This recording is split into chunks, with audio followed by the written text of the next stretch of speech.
Do you know what I'm gonna do? I'm gonna review a movie that is a total ripoff of Aliens and Jurassic Park, but in the review, I'm not gonna talk about how it's a ripoff of Aliens or Jurassic Park. I'm just gonna talk about the movie. Let's see how long that lasts.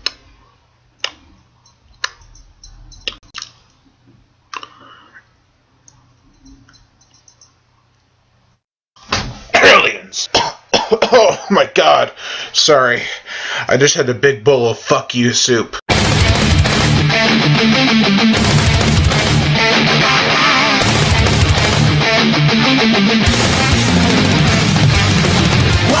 to the horror show. To realize there is nowhere to run. No games to try. Paranoia is running your life. Welcome to the horror show. To realize there is nowhere to run. No games to try. Obsessions ruling your mind.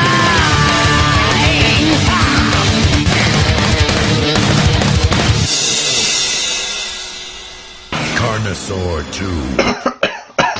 Excuse me. Apparently, Carnosaur 2 went to theaters. I just can't find any information or numbers that were projected from how much it made on the internet.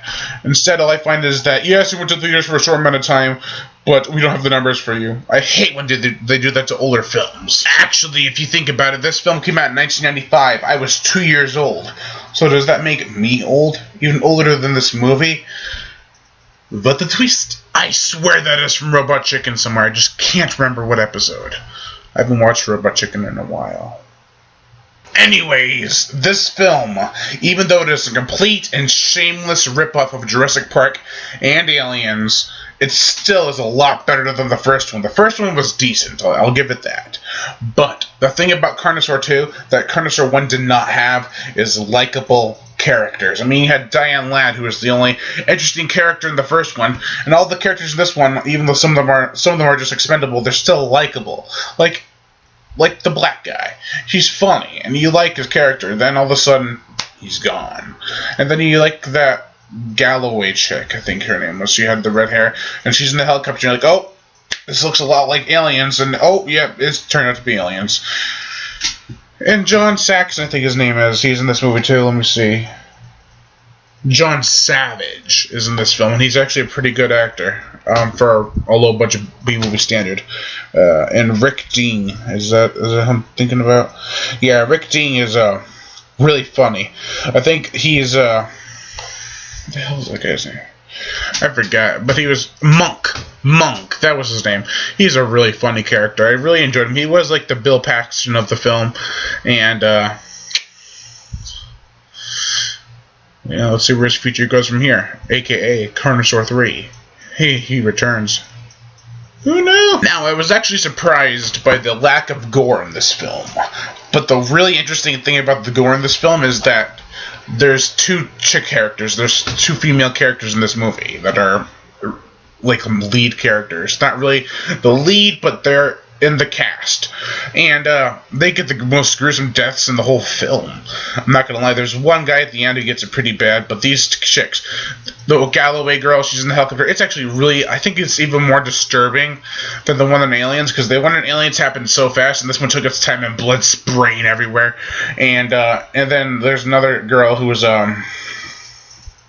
well, she says in the film, just call me Nessie, because they're talking about how it's so fake, it's like mythology. But, yeah, we'll call her Nessie Girl from here on out. Anyways, Nessie Girl gets her arm ripped off, and then she gets her guts ripped out. She's covered in blood, but it's the most gross effect.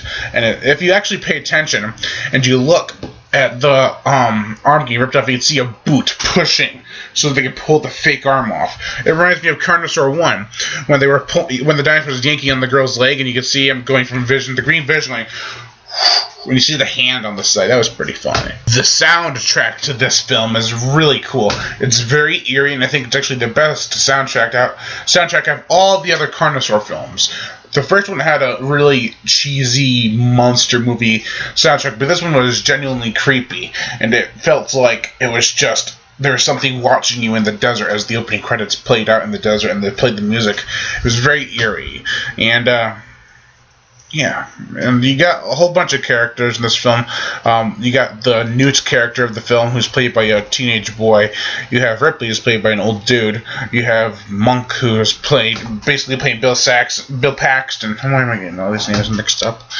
Anyways, who else? You got the Galloway girl, who's like the girl from Aliens in the helicopter, or in that case, spaceship.